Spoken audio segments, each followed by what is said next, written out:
Hey guys, it's Chelsa Messenger with Picks and Parlays. We're talking NFL playoffs between the Bucks and the Saints. It's National Championship Week in college football, and we've got a special code for 20% off the entire site at picksandparlays.net. The code is CHAMP. Should be a good one as the Saints are favored -3 at home. The total is 52, which has risen a point from 51.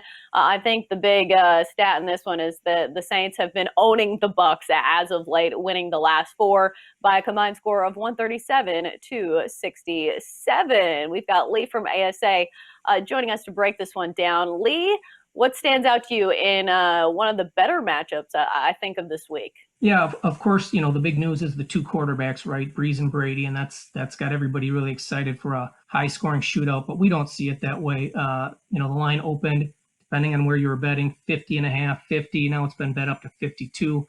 I like that additional value, so I would lean towards the under in this game. In their first two regular season meetings, in the first meeting of the season, they combined for 57 total points, but they had just roughly 581 total yards of offense. And based on NFL average of yards per point, that game should have resulted in like 41 total points. So it was much higher than it should have been. And then, of course, in the second meeting, they combined for just 41 total points, which would be well under this number. The Bucs had less than 200 total yards of offense in that game. But when I look at it as a handicapper, I see the strengths of both teams offensively is kind of nullified by each other's defense. Tampa Bay relies on their passing game. The Saints' pass defense is outstanding. They've held opposing quarterbacks to the fourth lowest QBR in the league. They forced Brady into 5 interceptions in the two meetings, and they're one of the top sack percentage teams in the NFL this season. And we know when Brady's pressured, he's not as successful. And then conversely, Tampa Bay stops the run exceptionally well. New Orleans wants to run the football with Kamara, but the Bucs defense led the NFL, holding opponents to 3.6 yards per carry. They held Kamara at 56 total rushing yards in the two games combined. So both defenses top 6 in yards per play, both top 3 in yards per rush defense, and they're both one of the top DVOAs per Football Outsiders in the NFL. So I don't see this being a high-scoring shootout like some might anticipate. I do expect it to be lower scoring. Here's my question about the Bucs defense.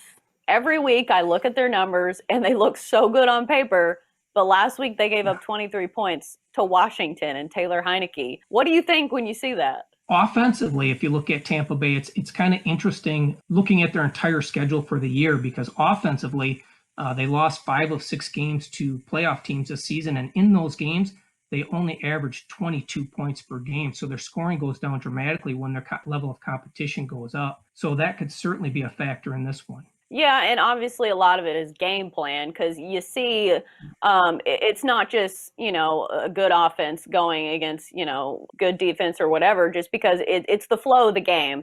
And I mentioned this in some of the other videos.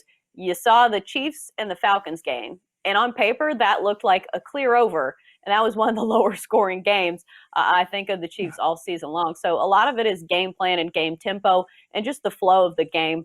Any other factors like that you think that bettors should be aware of? I guess what ties into that, if we look at Tampa Bay, they've scored 148 points in their last 4 games of the regular season. That really boosted their season numbers. But all those wins were against losing teams with bad defenses. So again, now you're going to face the Saints with one of the best defenses in the NFL. And let's face it, New Orleans is going to do everything possible to keep the ball out of Brady's hands. That means short dink and dunk passes, a lot of running plays. So I just don't see Tampa Bay getting opportunities for their big play offense like they want. Do you think teams play a little bit more conservatively in the playoffs when it comes to play calling? Yeah, I would agree with that. Even look at Tampa Bay last week. Arians went heavy with 2 tight ends on a lot of occasions just to give Tom Brady extra protection. And I think they have to adjust when they get to the playoffs. There's no doubt about it. If you don't adjust for this game and you're Tampa Bay, then you're headed for your 3rd straight loss of the season. Right. I think it definitely will be an interesting one to watch for that angle, just because it's really hard to sweep a team in a season, as I've heard from so many handicappers who are on that angle. But this is a really solid Saints team all around, and you've got to take in all of these factors. I don't think it's just one trend or another. I think you kind of have to combine them all when it comes to handicapping a game. But just my amateur opinion. That's going to do it for our NFL talk here on Picks and Parlays. Great stuff from Lee from ASA. Lee, thanks for joining us.